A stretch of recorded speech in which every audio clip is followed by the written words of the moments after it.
Okay, good afternoon, everybody. This is episode number 48 of the Sports Consiglieres podcast. For most adults, this is NFL Christmas. So, my name is Jim Whalen. Along with me is always my friend, my partner, my consigliere. Been a year. Jerry Calla, how you doing, my friend? Jimmy, excellent. Like you said, it's Christmas Day. Before we get into it, now do we have to exchange gifts since we just came on a year anniversary? Is No, that the I think we do Secret Santa. So I Secret think, Santa? All right, because I didn't buy uh, anything yet. yeah. So and shout out to our producer Dave Sturcio, Chop Sports Media, who self-proclaimed third consigliere, who is behind the scenes. Ditto. So thanks, Dave Dave, does a great for job. helping us out for a year. But it's been a year. Episode 48. I just want to talk a little bit about Yankees first. Episode 48. You can't talk about Paul Goldschmidt and the Yankees. Just to start off with a little entree, but went 3 for 5 yesterday. Yankees are in first place. What do you think about the Yanks, Jer? Well, you mentioned Goldschmidt. I think what's remarkable is 37 years old, power hitter for most of his career, has one home run, is using all fields. Is showing you that he's a professional hitter. Playing with a lot of confidence. I mean, his average is up, I believe, in the 380s, 383 Yeah, maybe. If I'm 385. not I think it mistaken. was. Yeah. Yeah, in the 380s, only second behind Judge. Having a great year. Good locker room guy. Overall, at this point, I think the Yankees pivoted well. From Soto, and the moves paid off. Max Fried looks great. Goldschmidt looks great. We need Bellinger to bring up that 181 average. But I mean, again, Yeah, like the managers. defense out in the field though. I mean, he made a I- couple big catches that could have blew the game open. Defense, Absolutely, you took the words out of my mouth. He's helping with the glove. Trent Grisham's been a great story, getting his at bats, very consistent. In the field and with the stick, and somehow or another they're in first place and keeping the fractured pitching staff intact. yeah, and Rodon looked good. 2 in a Started row. out, you know, had two pitches. Now he's up to four. Had a big game yesterday. He looks confident on the mound, good speed. Beat Cleveland, who was in the postseason last year. So I mean, it was a big win. They're in first place. They have today off. Thankfully, and then just a little personal story. I remember today's Take Your Kids to Work Day. I took my kids to work, I guess like 7 years ago. Went right over to Yankee Stadium. So good day for Take Your Kids to Work whenever there's a daytime Yankee game. But there's no Yankee game today. But great story for the Yanks. And I think Cashman, he pulled the rabbit out of a hat with Goldschmidt. 1 year, $12 million. So that was pennies on the dollar for what they're doing. So I mean, One last thing to mention too: Luke Weaver hasn't given up a run in 15 innings. yeah, and then shout out to JC Esquera, who's it's his birthday today. So There you go. Yeah, Happy birthday, JC. So, but Jerry and I always talk about viewership and talk about certain things about how to get more attractive. I think we're going to take the show in a different spin. I think we're going to talk about the Pope draft, not the NFL draft today. So, what do you think about the Pope draft, Jerry? Do you think that we're going to see an Italian after three? It would be nice. Now nice. you're hold on. Now you're really putting me on the spot. It would be nice. Well, it is a After sports all, as we all know, the Pope does reside in Rome. So yeah, exactly. There hasn't been an Irish Pope at all. So I think smart money is. I'm not gonna retort. Give that I'm not gonna retort back with anything. Okay. I don't want to alienate our Irish viewers. Oh yeah, exactly. But yeah, especially one guy. Yeah, but looks like the smart money's on the Pope from Manila. So we'll see. So I got to see what Fan do. But Jimmy, well-rounded as usual. Hey, listen, I came up with pray, pay, and obey. So that was my Catholic upbringing. So and forgiveness. And forgiveness, yeah. But seriously, just turn into the Giants number 3 NFL draft. For adults, this is really Christmas. A lot of talk around. I mean, Cam Ward, I think for the number 1 pick overall, it's really been quiet as a church mouse, to use like about him. It just seems like Tennessee's going to take Ward, and it looks like from what the experts are saying, I'm doing a lot of research for the show, that the first 10 picks are going to go chalk. So it looks like first 10 picks are going to be plotted out the way it be. So What do you think? And then we'll get into number 2 and number 3. Well, there's always somebody, as everyone knows, that every year, as they say, throws the draft into disarray. Where that happens, I think it's hard to tell. Like you said, I was actually thinking about this earlier, right? So everybody that you talk to, everybody you listen to, everybody from us, NFL Network, ESPN, so on and so forth, local media, everybody has the Giants taking Abdul Carter. I can't remember a Giant pick, quote unquote, being this cemented before the draft. I want to say since '09, when everybody had them taking Hakeem Nicks in the end of the first round, which I believe was the 29th pick in the first round, if I'm not mistaken. You look since then, there's always been whispers about Beckham, but that year, I remember 2009. It was Giants needed a receiver. Giants needed a receiver. Knicks is the pick. Knicks is the pick, and that was the last time that I think for the Giants, nobody really that everybody was really really confident who the pick was going to be. You even look at like the Evan Neal, Kayvon Thibodeau draft. It was like, what tackle are they going to take? Nobody really had them taking. So for this, unless Cleveland throws a curveball, and from all accounts, they want Hunter to pair with Jerry Judy. They really publicly haven't really elaborated as Joe Shane did about him playing both ways. I think that'll probably happen. I think he'll probably be more of a receiver, and I mean, depending on where he goes. I mean, if he goes to Cleveland, Cleveland really has the intention of making him offense first. But anyway, if he goes to Cleveland, I think the Giants take Carter at 3, and then I think New England will go as planned, taking Campbell at 4.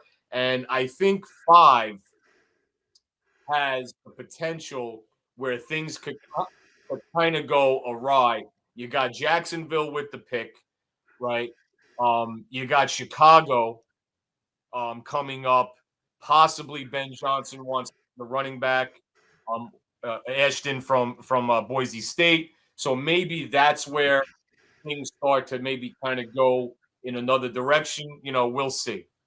Yeah. Well, just get back to Hunter. I mean, his story's been overshadowed. You talk about, Dion and Shador, but going from Jackson State, really kind of under recruited, going to Colorado and winning the Heisman. I mean, just talk about the caliber of players. So for him playing both ways, that's gonna be tough. 75 plays in an NFL season.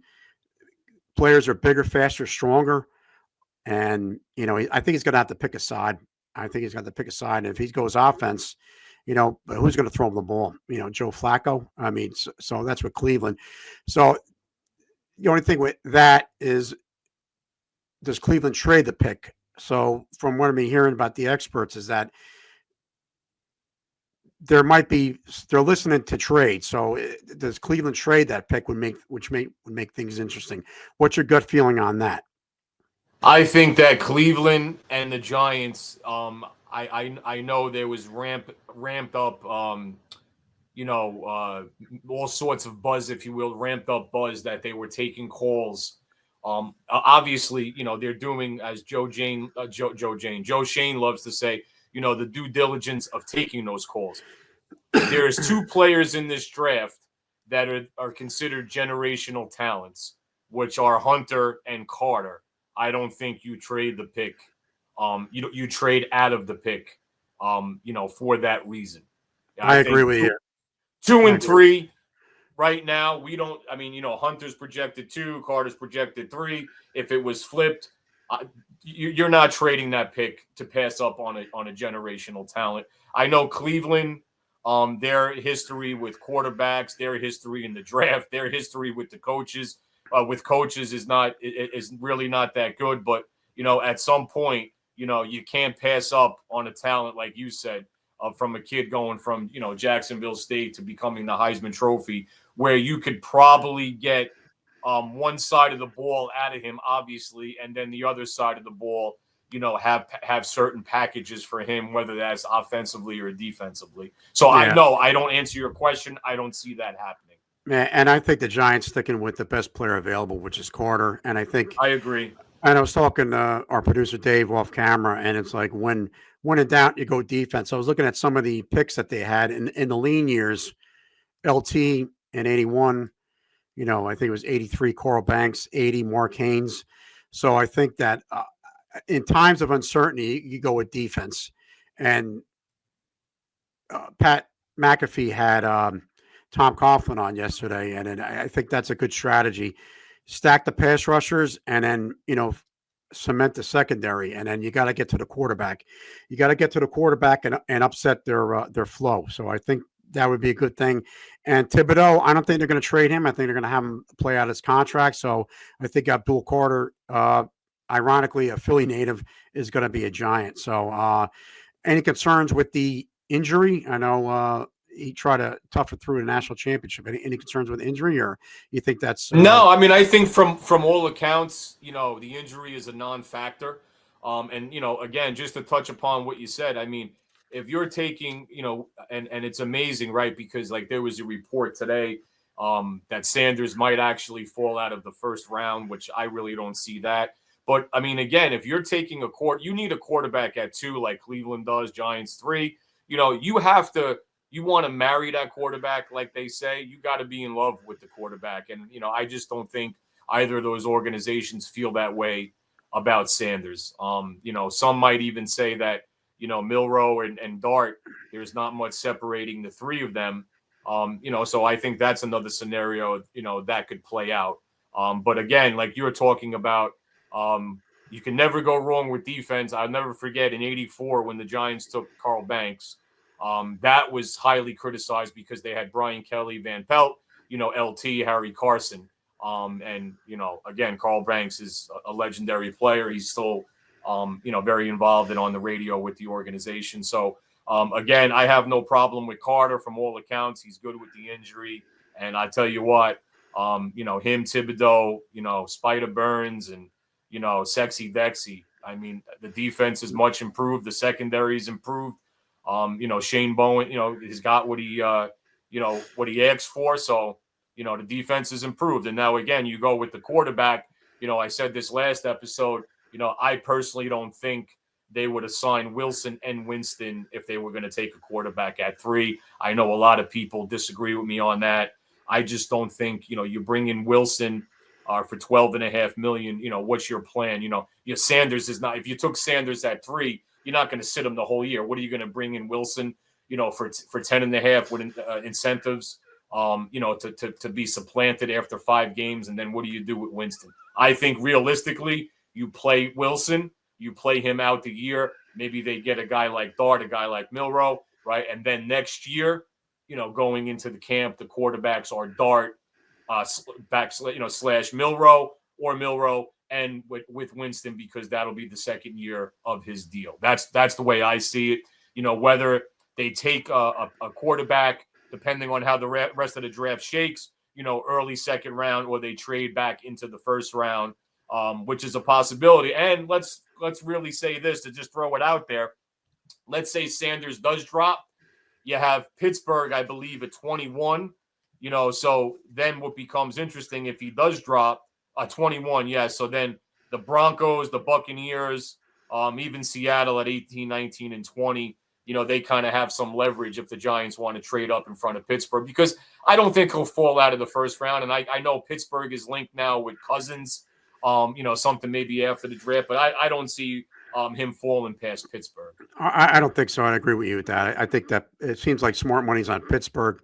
And for a player, he's getting a lot. It's like, where is he? He's been the story for the draft.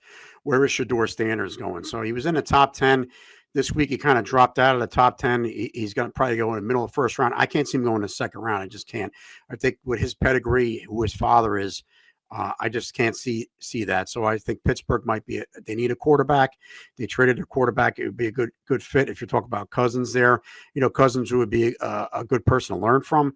And you know what? I think Tomlin's an established coach, so I mean he can. demanding, but also is a good players coach. So I think it might be a good fit for him. So I think both that Yeah, I agree. I mean, I think you're like you said, you're looking mid to late first round. I don't think he drops out of the and again, like you said, I mean, there's always a part of this draft that things go awry, as they say. Usually, it's the Jets that screw up the draft, but we'll see what happens. Yeah. Well, what do you think about the Jets pick? Where do they go? Are they going tight end? I mean, I know they're linked. They're linked with a tight end. They were linked with Colston Loveland. I see them going offensive tackle. Yeah. Well, I That's mean, my prediction. well, they got My Fields, so they mock got. draft, I have them taking Kelvin Banks out of Texas. So I mean, but that tight end's a talent too from Penn Yes. State, 44. But going to the second round, do you think they go quarterback or do you think they go interior lineman? Looking You're at talking round the two, Jets. Giants. Going back The to the Giants. Giants. The Giants' second round pick. I really think if nothing shakes. Oh, by the way, just one correction. Tyler Warren. I'm sorry. Is Tyler who a lot Warren. of people have the Jets taking Penn State tight end. They also have Colston Loveland from Michigan. He's projected to go 14. Second round Giant pick. I think if nothing shakes, I think they go Dart or Milrow. Well, That's Dart. I my mean, Ole Miss. You got the connection with Eli. I think Joe Judge is down there, so I think there's a connection with Is that a Ole good Miss. thing? We shouldn't be allowed to say his name. Yeah, I know, but listen, he's down there, so I don't know. Yeah, I don't know if it's a good thing or a bad thing, but he's down there. But I think Charlie Weiss's kid goes down there too. So, well, Pat Shermer's at Colorado, so so but I don't They see spread Steelers. around, yeah. Yeah, so a lot of ex coaches, which means is they had a lot of a rotating door. So, but I don't know. I think they still go defense, and I think then the third round, I think they might go running back. That's where I'm thinking their plot is. But eventually, I think they're going to have to get an offensive lineman somewhere just to solidify the offensive line. So, do you think that's a second round consideration? Well, my prediction is round two. I think if Dart is there, Milrow is there. I think they pull the trigger on that. Round three, I could see them taking an offensive lineman, maybe even a defensive tackle, because you have to remember one thing that they still really have to address a little bit better with some depth is the run defense. Running back, I agree with you. Maybe not till 5. Maybe Yeah, not till round 5. yeah. But I mean, They're well, gonna need it. They need an offensive tackle, and I think they take another defensive tackle. yeah. Well, I mean, I think that's probably a good outlet. But like any trades you think coming because it seems like with this draft, it's definitely not 1980 class of 1984 with the quarterback class. There seems No, like there's a core of generational talent, and then there's a lot of drop off after that. But it's going to be about player needs. So I guess the Giants historically have gone with best available. So, but I mean, I think yeah, I mean, I think as far as a trade, I think you'll have to see possibly like the quarterback position. Let's say Sanders does start to really drop. I think then you're going to see a trade because taking him at the end of the first round, even the beginning of the second round, is still obviously a good value considering he was projected to go 1, 2, and 3 not that long ago. As far as trades go, I really think there's a lot of excitement. I know like a lot of people have Dart linked to the Giants. I think there's more excitement than teams are letting on with both Dart and Milrow. So I think you might see somebody possibly move up in the second round for them.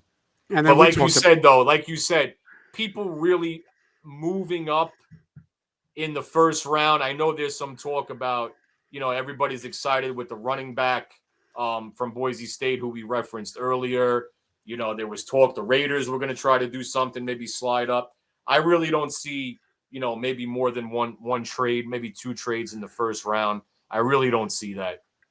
I Yeah, think if you look, like you said, those first 10 picks, maybe even 14 picks, they're in maybe not pen, they're in pencil, maybe lead okay. pencil. where Okay. you press down hard.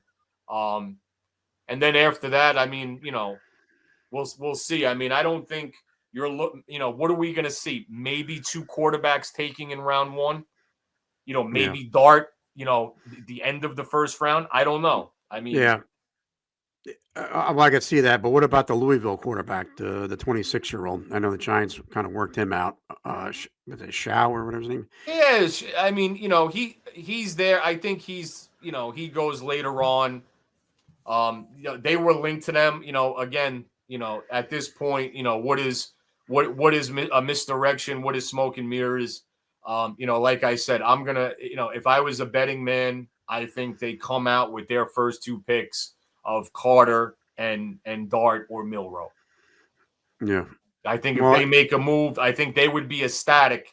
Come 9 o'clock, tomorrow night, not tonight. I mean, if their first two picks were Carter and one of those two quarterbacks, without making a trade, they'd be really ecstatic. But yeah. What do you do with DeVito now? I mean, who's going to be the odd man out? You got Wilson, yeah, it's going to Winston, be DeVito. I mean, DeVito. So practice squad for him. I mean, they just signed yeah, I him. mean, So listen, you got to give it to him. It's a nice story. He won a few games. At the end of the day, he knows the system. Um, he's not. I mean, there's really nobody that's going to be, clamoring. I think for Tommy DeVito around the league. It was a nice local story. Gave us something to root for. You yeah, know, for they're the not Italians. carrying. Obviously, they're not carrying four quarterbacks. No, but I mean, it might do a practice squad or it might do a scout Yeah, team. But what are the needs you I think know the you can't Giants? let the DeVito thing go. I know Yeah, for an Irish yeah, guy. yeah. Well, that's all right. Well, listen, he won us some games. He cost us Jaden Daniels, so he'll go down and he'll Hey, go down in I wasn't going to mention that, but Giants that's a whole other legacy. story. So, hey, listen, you got to win games. So, I mean, bottom line is that Absolutely. when they needed him, he delivered. So, I mean, I think it's a nice story. I think he's nothing wrong. He's on an NFL roster and he competed. So, Right. I think there's nothing wrong with that. Nice story for a Jersey kid. Done good. But what other needs you think that they are looking at right now? I mean, looks like with a lot of the signings, they signed a lot on the defensive side of the ball. What and wide receiver, he talked about this in I don't know on another show, but with Wilson throwing a deep ball, you still got Hyatt, Slayton, and Neighbors. So I think that uh, I really like their wide receiver room. yeah, I mean Hyatt, we got to. I don't think his best football is still ahead of him. So I don't know, Oh, maybe what Russell Wilson could get him on the right track. You have Robinson in the slot. And like you said, you got D. Slay, who's the last few years has really been a good giant. He's yeah, turned into my favorite giant. He just changed his number, by the way. And then Neighbors is Neighbors. I mean, like I said, I've referenced this on this show many, many times. How he accumulated the amount of yards he did with who was throwing to him last year is really an incredible story. yeah, yeah. I mean, so I mean they didn't miss on that, but talked about Joe Shane O'Rourke. I think we talked about this off camera. He had he seems to get evaluate talent. I think he just missed on the big, you know, Barkley's always going to stain. There's always going to be a stain on the franchise. But I mean, if you look at his drafts for the last 2 years, some of them are still on the team. So I think he's a good evaluator of talent, and it's a process. I think everybody knows next year. I think 6 wins is probably going to be the benchmark. If they do anything more than that, it'll be a surprise. But stranger things have happened. Injuries happen. Teams don't play well. I mean, Daniels have a sophomore jinx. Uh, who knows? I mean, what's going to happen in Dallas? So we'll see. I mean, Philly, if Hurts get hurt, I mean, I don't know, but I mean, so we'll see what happens. They just got to win the division. I think that's what they got to look at. And then I don't know, with 17 games, I think they need like 8, 9 wins. So I think, Oh, I think, it's going to be a rough schedule. But again, yeah, getting back to what you said about Shane, 2024 draft saved his job, I think. I mean, because when John Mara gave as we say, his press yeah, his end of the season presser that went like this, right? It really wasn't on a straight line. The one thing that he referenced, I believe, 2 or 3 times was the 2024 draft, and how most of those players really did make an impact on the team last year. Like you said, Shane is always going to have Barkley hanging over his head. We've talked about that at length. Ultimately, the Evan Neal pick is also going to stain him. But I mean, again, the 2024 draft was a really, really, really good draft, for the Giants, where you had two guys come out of there that had over 1,000 yards from the line of scrimmage. Yeah, and never mind Drew Phillips and everything else. Yeah, and Newman. So it was a good draft. So it definitely was a great. And Tracy was a nice surprise. I mean, as far absolutely. as over 1,000 yards from the line of scrimmage. Yeah, and could catch the ball. And receiving. So, but what else do you see? What are the needs? What do you see they're going after? For the Giants, like we talked about, I mean, they're going to get their edge rusher at 3. I think they come back with a quarterback at 2. Round 3, I think offensive tackle, defensive tackle. Actually, round 3 and round 4, I think it could go in that direction. Offensive tackle, defensive tackle. I think at some point they'll grab a running back, round 4, round 5. And I still think that they'll probably wind up taking a linebacker at some point. Again, we talked about, the defense. I liked what they did in free agency. I love Okorike. There's a lot of good things, going on that defense. I think the one spot, if you will, that they would need to help Dexter Lawrence with is a defensive tackle. In their rush defense. Yeah, and if they're playing McFadden, Okorike, are solid, 2 solid, prototypical New York Giant linebackers. Yeah, and then if you're going against Philly twice a year, you're going to need some because Barkley's going to run between the tackles. You're going to need somebody. At least 2 games. You're going to need somebody to stop the run. But I'm in a roundabout way. Let me just say this: I'm excited what they did in free agency. Really, with the defense, they brought in some, they addressed some holes, and I'm excited about the defense. I'm excited, Wilson. We have the 3 pick, but man, you look at that schedule, the Giants schedule, and I'm not making excuses. The schedule is brutal, like you said. Realistically, at this point, going into the season, really, what would be a good year? I had this conversation over the holidays. What's a good year? 6 wins, right, and then you stay competitive. In most games, you have an offense that could, matriculate the ball down the field, as Hank Stram used to say. Russ has a few deep balls. It's a brutal schedule. You look, we've talked about that, and we're gonna, and obviously, come the summertime, we're gonna really examine, the schedule from a week to week spot. But I mean, I'm excited about the defense. I mean, I think they did some good things. I'm excited for this draft. If they come away with somebody like Dart. Obviously Carter and Dart with those first 2 picks, that'll get me very excited. But the reality is, Philly's very strong. Washington is, I think, here to stay for the very, very, very near future.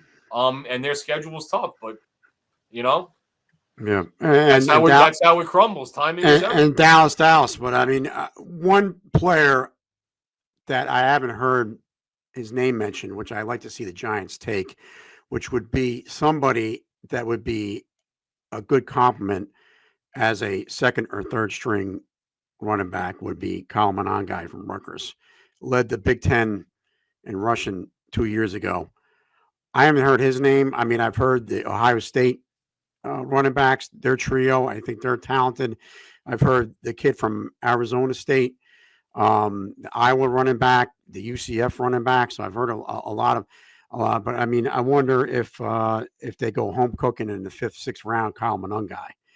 So, what's your take on drafting a local kid with his pedigree? I mean, the Giants have had success doing that. I mean, like you said, I haven't heard his name. Like you said, was it Jukins? Excuse me, from Ohio State. His name has been kicked around.